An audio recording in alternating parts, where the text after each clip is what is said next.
ต้อนรับเข้าสู่ช่องเลมอนเลใจคือเก่าเนาะซึ่งชื่อเลมอนเลใจกับถ้าคำว่าถามว่าเลมอนเนี่ยแม่นชื่อหยังก็คือชื่อข่อยเองเนาะชื่อข่อยแม่นชื่อม่อนหรือว่าชื่อเลมอนแล้วก็คำว่าเลใจเนี่ยก็แม่นมันเป็นเอิ้นจะเอามาใส่เพื่อให้เป็นคลาสสิกนะแต่แถวบ้านบ้านข่อยอยู่ก็สิแม่นแบบเซโนเซใจเขามาเอิ้นน่ะข่อยก็เลยเอาคาแรคเตอร์ตัวนี้มาใส่ก็เพื่อให้มันเป็นคาแรคเตอร์ ก็เลยใส่มันของกันดีนะแบบเลมอนเลใจซึ่งคลิปนี่ก็ที่อยากออกมาว่าแบบมันอึดอัดแหงเลยนะสุดจอมันบ่มีบ่อนระบายก็เลยมาอัดคลิปแบบมานั่งจมละมานั่งจมใส่กล้องเพราะว่าว่าออกมาแล้วก็เมื่อยเจ้าเว้ยเกิดมาเป็นคนนี่ก็โอ้ลำบากยากโดยเฉพาะเป็นชีวิตข่อยนี่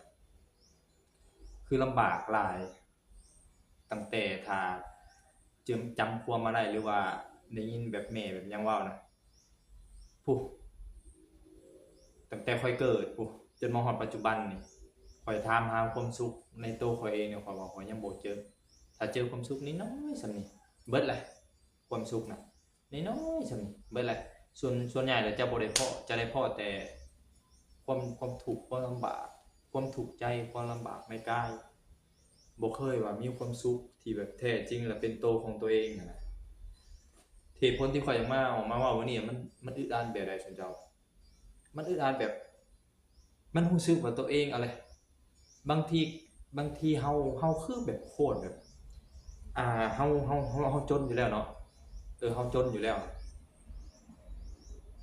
จนซื่อๆยังบ่พอได้ยังลำบากอีกคำว่าลำบากกับจนนี่ก็บ่ได้คือกันเดะจนนี่หมายถึงเฮาบ่รวยบ่รั่งบ่มีเออแต่คันลำบากเดะแบบมีแนวยุ่งแนวยากแนวซ้อนั่นซ้อนี่อะนะเออบางทีเฮาอยากทำมาหากินบัดคือว่ายังมีแนวซ้อคือข้อยเองก็บ่ได้เป็นตัวของตัวเองเลยแต่ละมื้อในปัจจุบันนี่ตั้งแต่สมัยข้อยเรียนก็คือกันอยากไปหาเฮ็ดเวียกเฮ็ดงานก็ยาก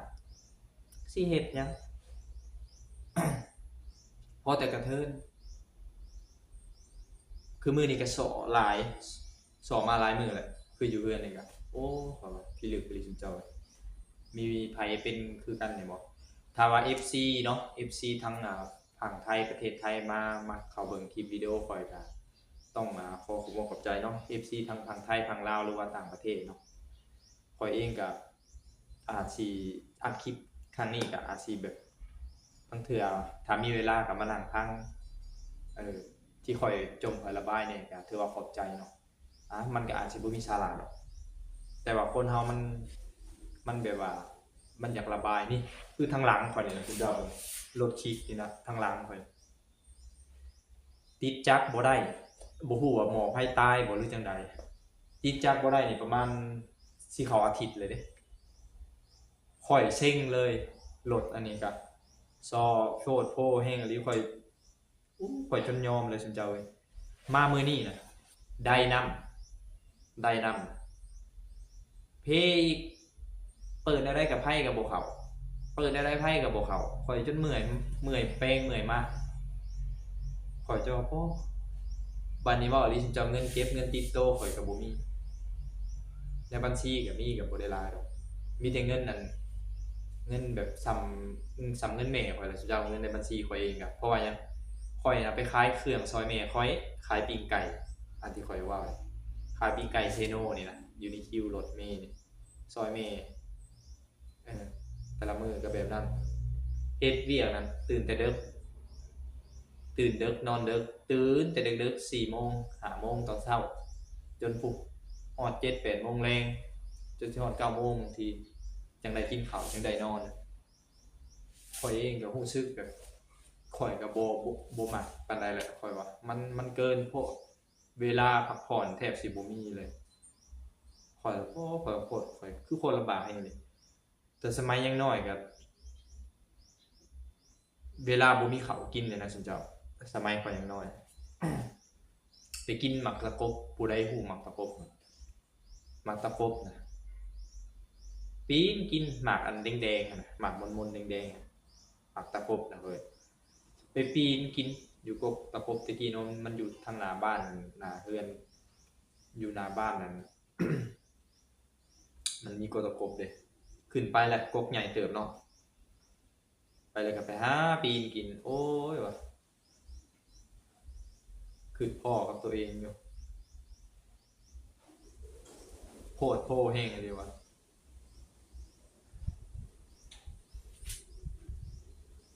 มาในปัจจุบันเนี่ยก็ยังมีแนวสอบอันนี้เราคอยว่าอยู่ว่าจนซื่อๆยังบ่พอได้จนหาหมายถึงว่าฐานะเฮามันบ่ได้อยู่ในแบบว่าคนหาคนมีหน้ามีตาในสังคมนั่นแหละหมายถึงแบบมันอยู่ในอันมันอยู่ในอันยังเขาว่ามันอยู่ในอันพื้นฐานแบบคนยังจนยังถูกข์นะคันว่าอย่างไงแถมมันยังถูกใจอีกจนอยู่แล้วมันยังถูกใจอีกครอบครัวก็บ่สมบูรณ์น่ะข้อยก็เมื่อยใจเลยข้อยโอ้บ่ฮู้ว่าสิไปพึ่งทางใดสิปรึกษาทางกับไผก็บ่ฮู้แต่มันบ่มีคนปรึกษาเลยข้อยน่ะบ่ฮู้สิไปปรึกษากับไผจังว่ามาระบายมาอัดคลิปมานั่งอัดคลิปนี่นะรู้สึกแบบมันท้อได้บ่ฮู้ซุเจ้าเอ้ยนี่ล่ะข้อยเว้าอยู่ไผบ่เป็นไผแล้วบ่มีไผฮู้บางทีแต่งตัวงามๆครับบางเทื่อคนอื่นน่ะเขาข้อยเชื่อว่าคนอื่นก็สิง่ายอยู่ดอกสิไคกว่าอยู่ข้อยคิดว่าแบบนั้นอือแต่คันคือข้อยเนี่ยเพราะว่าเลยโคตรลำบากเลยแบบมันคือบ่ยังบ่มีหยังพัฒนาไปคือหมู่เลยคือว่ายังจุดเก่าจุดเดิมสิเฮ็ดหยังก็จักมันเป็นจั่งใดข้อยละมานึกนำตัวเองอยู่โอ้ยว่าจักบาปจักกรรมอิหยังเนาะข้อยเองก็เป็นคนมักทำบุญอยู่แล้วเดะก็สร้างศรัทธาที่เฮามีข้อยน่ะเว้ามาแล้วก็เมื่อยรถจักรก็ซ้อใดก็ซ้อมื้อนี้โอ้ข้อยนี่เว้ามาแล้วก็เมื่อยคนก็บุลลีเด้บุลลีหลายอย่างเลยแหละว่าว่าเลมอนนี่บ่มีอนาคตนั่นนี่ว่าบ่เป็นคนบ่มีอนาคตจ้อยนี่แก้มก็โว้จ้อยอีกจ้อยนี่นะแขนก็จ้อยก็น้อยเออเป็นคนแบบช่วยได้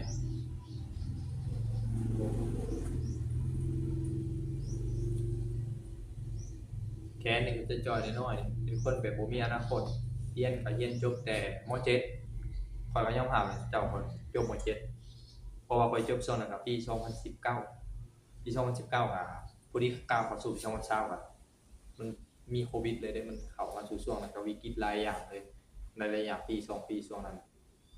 ข้อยเองก็โอ้ยว่ะมีแต่แนวส่อๆไปเบิด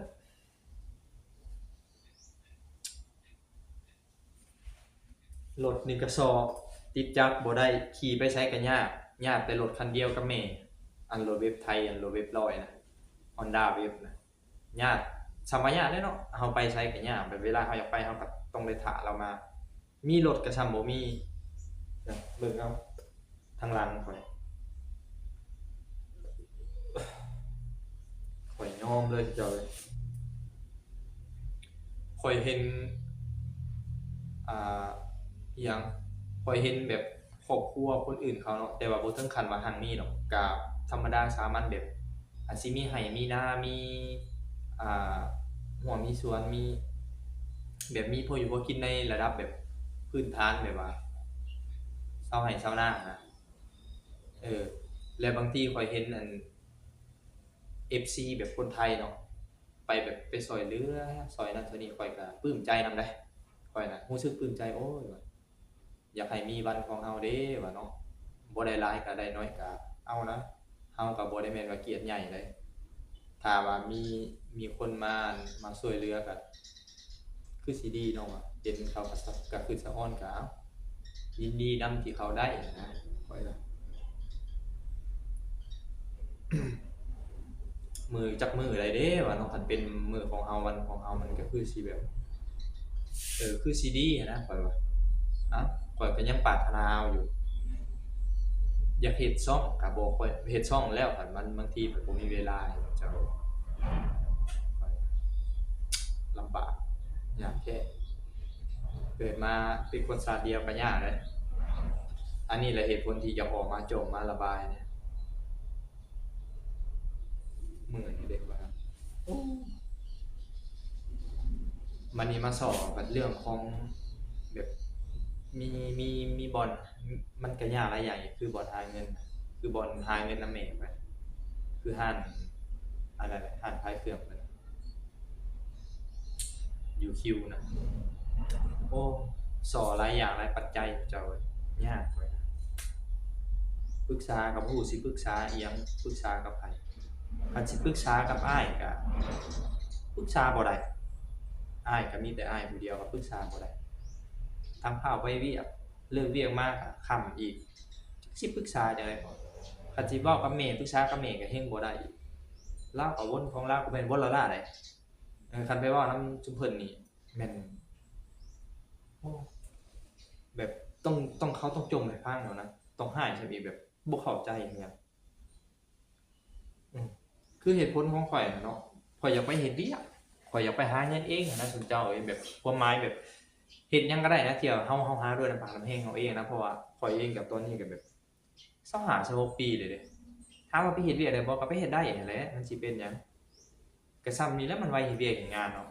เขาก็หักอยู่ดอกคันไปเอาคือเฮามีเวลาว่างๆเฮาก็อยากมาลงทุนเฮ็ดอันคอนเทนต์เฮ็ดคลิปเฮ็ดหยังนำนี่นะลงยูทูบนี่เพื่อหารายได้อีกช่องทางหนึ่งแต่ว่าเฮาก็บ่ได้คาดหวังกับมันดอกเฮาเปิดช่องใหม่เนาะเออแต่ว่าคันมีเวลาเฮาก็อยากเฮ็ดนั่นแหละข้อยก็โอ้บ่มีเวลาคันเว้าก็บ่มีไผเข้าใจข้อยละเมื่อยเลิกแล้วมีแต่แนววนแนวสอเงินก็ฮ้อนบ่มีเจ้าเว้ยอยากเฮ็ดหยังอยากขายเครื่องออนไลน์อยากเฮ็ดนั่นนี่ก็ยากบัดข้อยอยากไปเฮ็ดเวียกก็ซุมอ้ายซุมแม่ก็มีแต่บอกว่าคันเซาขายปิอันเซาอันขายอันตัวอยู่ในห้านน่ะอยู่ในคิวนั่นล่ะเซาขายพวกปิ้งพวกหยังนั่นน่ะเออว่าแล้วก็ให้มันไปเฮ็ดเวียกตามใจมันเด้อว่ะข้อยก็อ้าวข้อยก็จนแบบโอ้ข้อยก็เมื่อยเลยนะซุเจ้าเอ้ยข้อยก็อยากไปหาเงินก็ส่ำข้อยอยากไปอันเฮ็ดแนวบ่ดีนี่ว่าให้มันไปตามใจมันน่ะไปก็ไปหาเงินแหละเนาะคนเฮาบ่แม่นว่าไปลิ้นไปหัวละล่ะเรือนครัวก็ยังบ่ทันแล้วโอ้ยว่ะมีแต่แนวส้ออุกอั่งเด้อข้อย อุกอ่างน้ำรถนี่ก็พอแล้วจะเฮ็ดหยังก็ยากบัดนี้แม่นสมพรเว้าได้ว่าคันเฮามีรถเลยซ้ำต่อตีนต่อมือนะเว้าขอโทษนำซ้ำต่อตีนต่อมือบัดเฮาแบบรถเฮาเพคือแบบนี้ข้างหลังเบิดแล้วเฮาอะขี่บ่ได้ยันก็ยันจนเมื่อยยังบ่ได้สิไปซื้อหมอไผใหม่มาใส่ก็บ่มีเงินพุ่นน่ะโอ้พอแล้วว่ะ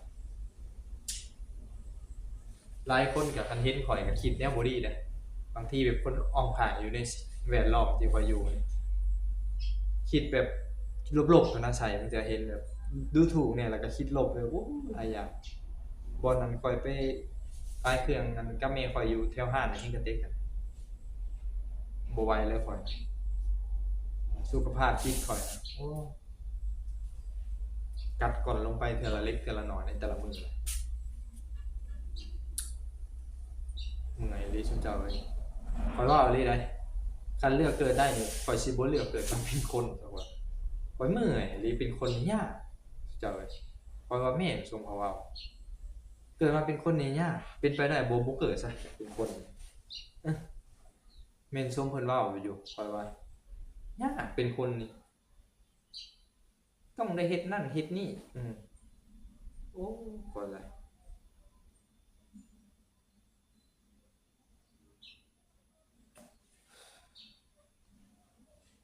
โอ้ป่วยเลยเจ้าเอ้ยก่อนข้อยก็ออกมาจมมาระบายเนี่ยหลายคนก็เว้าว่าโซเชียลนี่บ่ให้แบบไประบายบ่ให้ไปอันโพสต์นั่นโพสต์นี่ถ้าเฮาไปปลุกอับสำหรับข้อยน่ะมันก็แม่นอยู่ดอกมันก็แม่นมันเป็นจุดอ่อนเนาะคนเขาก็มองใส่เฮาแบบ คือเฮาปัญญาอ่อนนั่นแหละแต่ว่าข่อยเองบ่ฮู้สิไปปรึกษาหรือบ่ฮู้สิไประบายแบบใดก็ต้องมาระบายมาปรึกษาแบบนี้แหละ